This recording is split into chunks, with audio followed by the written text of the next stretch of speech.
ఓం సాయిరామ్. శ్రీ సచ్చిదానంద సమర్థ సద్గురు సాయినాథ్ మహారాజ్కి జై. మన సాయి కుటుంబ సభ్యులందరికీ నమస్కారం అండి. ఎలా ఉన్నారు, ఏం చేస్తున్నారు? మీరందరూ కూడా సంతోషంగా, క్షేమంగా, ఆరోగ్యంగా ఉండాలని, సాయినాథుని యొక్క ఆశీస్సులు మనపై ఎప్పుడు ఉండాలని మనస్ఫూర్తిగా ఆ సాయిని వేడుకుంటూ ఈరోజు వీడియోను మొదలు పెడుతున్నాను. ఇక ఈరోజు వీడియోలో బాబాగారి సందేశం ఏమిటి అంటే, ఒక ముఖ్యమైనటువంటి సమాచారంతో ఈ సాయి నీతో మాట్లాడాలి అనుకుంటున్నాడు. కాసేపు ఈ సాయికి 2 నిమిషాల సమయాన్ని కేటాయించగలవా అంటున్నారు.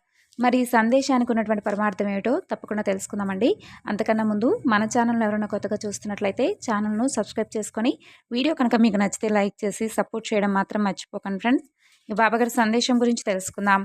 ఈరోజు నీతో మాట్లాడాలని ఈ సాయి ఒక మంచి సందేశాన్ని నీకు వినిపించాలి అనుకుంటున్నాడు. కాబట్టి నీ మనసును ప్రశాంతంగా ఉంచుకొని నేను చెప్పే మాటలను పూర్తిగా ఆలకించి విను. నువ్వెన్ని కష్టాలు పెట్టినా భరిస్తూ ఉన్నాను బాబా.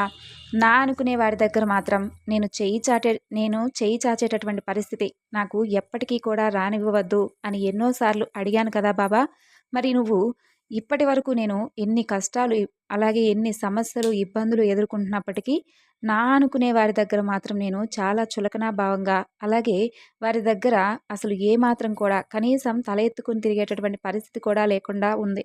ఎందుకంటే దీనన్నిటికీ కూడా డబ్బే ప్రధానమా, లేదంటే మనం చెప్పేటటువంటి మాటలపై, లేదంటే మనపై ఏమాత్రం కూడా గౌరవభావం లేదనేటటువంటి ఉద్దేశమా? నాకైతే అర్థం కావడం లేదు. నేను ఎప్పటికైనా కానీ నిన్ను అడిగేది ఒకటే, నాకు ఎవరి ముందు కూడా తలదించుకునేటటువంటి పరిస్థితి అయితే తీసుకురావద్దు. ఎన్ని కష్టాలైనా నేను అనుభవిస్తాను. అలాగే నువ్వు ఎన్నిసార్లు నన్ను పరీక్షలు పెట్టినా కూడా నేను నిలదొక్కుని జాగ్రత్తగా ఉంటాను. కానీ ఎదుటివారి ముందు మాత్రం నన్ను అవమానపరిచే విధంగా నాకు ఏ విధమైనటువంటి పరిస్థితులు తీసుకురావద్దు. బాబాగారి సందేశాన్ని కొనసాగించే ముందు చాలామంది గురువుగారి గురించి అడుగుతున్నారండి. మనకి ఎన్నో సమస్యలు, ఇబ్బందులు ఎదురవుతూ ఉంటాయి కదా. వాటన్నిటినీ కూడా మనం ఒక్కొక్కసారి మన సమస్యను మనమే పరిష్కరించుకునేటువంటి సమయంలో ఎవరైనా గురువుగారి సలహా పాటిస్తే బాగుండనిపిస్తుంది.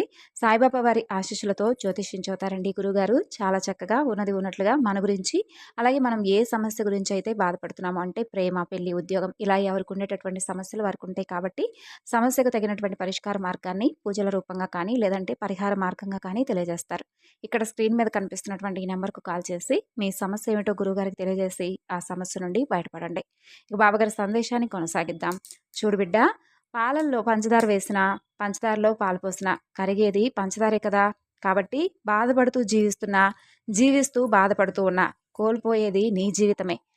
పంచదార కరిగిపోయిందని కాకుండా పాలు రుచి మారిందని చెప్పి సంతోషించాలి. అలాగే జీవితంలో కూడా బాధపడుతూ ఉండకుండా ఒక మంచి పాఠం, అంటే నిన్ను ఎవరైతే తేలికగా తీసి పారేస్తున్నారో, లేదంటే నిన్ను ఎవరైతే కించపరుస్తున్నారో వారందరి దగ్గర నుండి ఒక పాఠం అయితే నువ్వు నేర్చుకున్నావని చెప్పి నీ పని నువ్వు చేసుకుంటూ ముందుకు సాగిపోవడమే.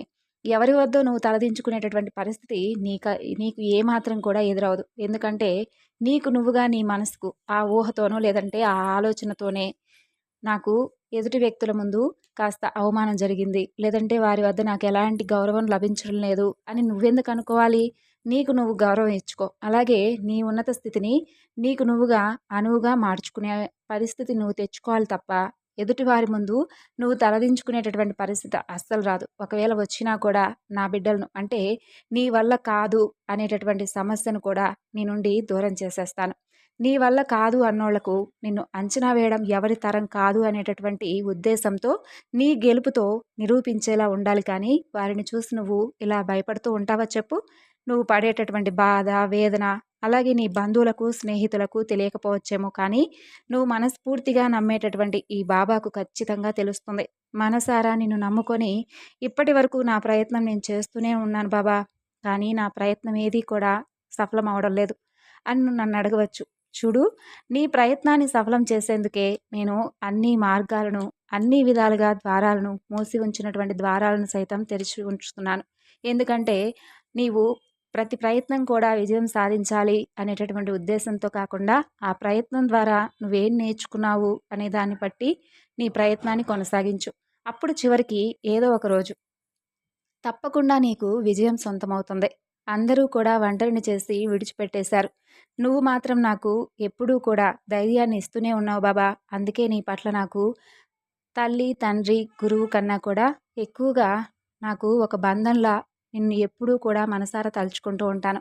నాకే కష్టం వచ్చినా, లేదంటే మనసు ఏదైనా కానీ బాగోలేకపోయినా, ఆందోళనతో ఉన్నా కానీ వెంటనే నీ నామస్మరణ చేయడం వలన నా మనసంతా కూడా ప్రశాంతంగా ఉంటుంది. కాకపోతే నాకు కాస్త ధన సహాయం కావాలి. ఆ సహాయం కూడా నాకు, నా కుటుంబానికి తప్పనిసరైనటువంటి పరిస్థితుల్లో ఒక ముఖ్యమైనటువంటి అవసరం కోసమై నేను అడుగుతున్నానే తప్ప, ఆ ధనంతో నేనేమి ఆస్తులనో లేదంటే ఇంకేదో సంపాదించుకోవాలని ఆ దురుద్దేశం మాత్రం నాకు లేదు. కేవలం నాకున్నటువంటి అవసరార్థం నిన్ను ధన సహాయం అడుగుతున్నాను. దానివలన ఎదుటి వ్యక్తుల ముందు చేయి చాపేటటువంటి పరిస్థితి తీసుకురాకు అని మాత్రమే అడుగుతున్నాను బాబా. చూడు, నువ్వు ఎప్పుడూ కూడా ఎదుటి వ్యక్తుల ద్వారా పొందేటటువంటి సహాయాన్ని తేలికగా తీసివేయవద్దు. ఒకవేళ ఎదుటి వ్యక్తులకు రేపేదైనా కానీ సహాయం అంటే వారికేదైనా సహాయార్థం నేను నీ దగ్గరకొస్తే నువ్వు కూడా అలాగే అనుకుంటావా చెప్పు? ఎప్పుడూ కూడా అలా అనుకోవద్దు. నీకు సహాయం చేసిన వారిని జీవితంలో మర్చిపోవద్దు. నువ్వేదైనా కానీ సహాయం పొందాలనుకుంటే నిజంగా వారు మంచివారా కాదా అనే విషయం తెలుసుకొని నిన్ను ఏ విధంగా అంటే వారు ఏ విధంగా నిన్ను పరీక్షిస్తున్నారు, లేదంటే నీతో ఏ విధమైనటువంటి భావంతో మెలుగుతున్నారు, ఈ విధమైనటువంటి అన్నీ కూడా వారి నుండి తెలుసుకొని వారి దగ్గర సహాయాన్ని పొందు.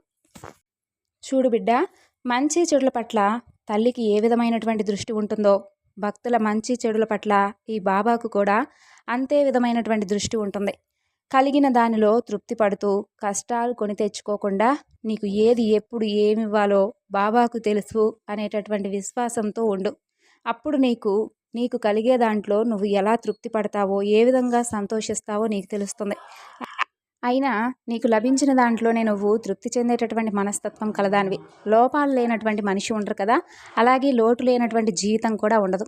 వీలైతే మార్చుకోవాలి, లేదంటే అలవాటు చేసుకోవాలి. ఎంత అందంగా విచ్చుకున్నటువంటి పుష్పమైనా సాయంకాలానికి వాడిపోక తప్పదు కదా. మనిషి జీవితం కూడా అంతే. ఎవరి జీవితంలో అయినా కానీ లోటనేది లేకుండా ఉండదు. కాబట్టి నీ జీవితంలో కూడా లోటనేది లేకుండా ఇప్పటి వరకు నువ్వు ఎన్ని కష్టాలు సమస్యలు అనుభవించినా కానీ వీటన్నిటి ద్వారా నువ్వు ఒక మంచి గుణపాఠం అయితే నేర్చుకున్నావు. కాబట్టి వీలైతే నిన్ను నువ్వు మార్చుకునేటటువంటి పరిస్థితి తీసుకొచ్చుకో. అంటే ఎవరి ముందు కూడా నేను తలదించుకునేటటువంటి పరిస్థితి రాకూడదు అని అనుకునే బదులు నా ద్వారా అంటే ఎవరి ద్వారా అయినా కానీ అప్పటికప్పుడు సహాయాన్ని పొందినా కూడా తిరిగి మరలా వారి సహాయాన్ని వారికి అప్పగించి నేను కూడా నలుగురికి సహాయాన్ని చెయ్యాలి అనేటటువంటి ఉద్దేశంతో ఉండు. సహాయాన్ని పొందడమో లేదంటే తిరిగి సహాయం చేయడమో అది తప్పేమీ కాదు. నీ తల్లిగా భావించావు, అలాగే తండ్రిగా భావించావు, గురువుగా, భగవంతుడిగా నేనే సర్వస్వం అనుకున్నావు. అలాంటప్పుడు నీకు నేను ఇవ్వకుండా ఎలా తిరస్కరించగలను చెప్పు? ప్రతిదీ కూడా సరైనటువంటి సమయంలో నీకు చేరేలా చేస్తాను. కాబట్టి చింతించిన అవసరం లేదు, అంతా బాగానే ఉంటుంది. ధన సహాయం కోసం నువ్వు ఈ విధంగా బాధపడుతూ ఉండనవసరం లేదు. అలాగే ఎవరి ద్వారానూ నాకు సహాయం అవసరం లేదన్నావు కదా, మరి ఎవరి ద్వారా నీకు సహాయాన్ని అందివ్వకపోతే నేనే స్వయంగా వచ్చి నీకు సహాయం చేయాలంటే కష్టం కదా. కాబట్టి ఎవరి ద్వారా అయినా కానీ ధన సహాయాన్ని అయితే నీకు తప్పకుండా అందిస్తాను. నువ్వు మాత్రం దానిని అగౌరవంగా భావించకుండా ప్రస్తుతం నీకున్నటువంటి పరిస్థితులకు అనుగుణంగా ఆ సహాయాన్ని పొందాలి అని చెబుతున్నాను అంతే. సమస్యలు ఎన్ని చుట్టుముట్టినా నువ్వు ఉన్నావనేటటువంటి ధైర్యంతో నేను ముందుకు వెళ్తున్నాను బాబా. అదే ధైర్యంతో నన్ను ప్రతిరోజు కూడా నడిపిస్తూ ఉండు తండ్రి. ఇన్ని మాటలు చెప్పినా కూడా నా మనసు కాస్తైనా తేలిక పడుతుందంటే అది కేవలం నీపై ఉన్నటువంటి నమ్మకం మాత్రమే. ఇప్పటికైనా కానీ ఈ మాటల ద్వారా అయినా కానీ నీ మనసు ప్రశాంతంగా ఉండాలి అనే ఉద్దేశంతోనే ఈ సందేశాన్ని నీకు వినిపించాను. సంతోషంగా ఉండండి. విన్నారు కదండి బాబాగారి సందేశం. ఈ సందేశం మీ అందరికీ కూడా నచ్చింది అనుకుంటున్నాను. మరి నచ్చితే మరికొంతమందికి షేర్ చేయండి. మరొక చక్కని బాబాగారి సందేశంతో మరలా కలుసుకుందాం. అంతవరకు నమస్కారం. ఓం సాయిరాం. సర్వేజన సుఖినో భవంతు.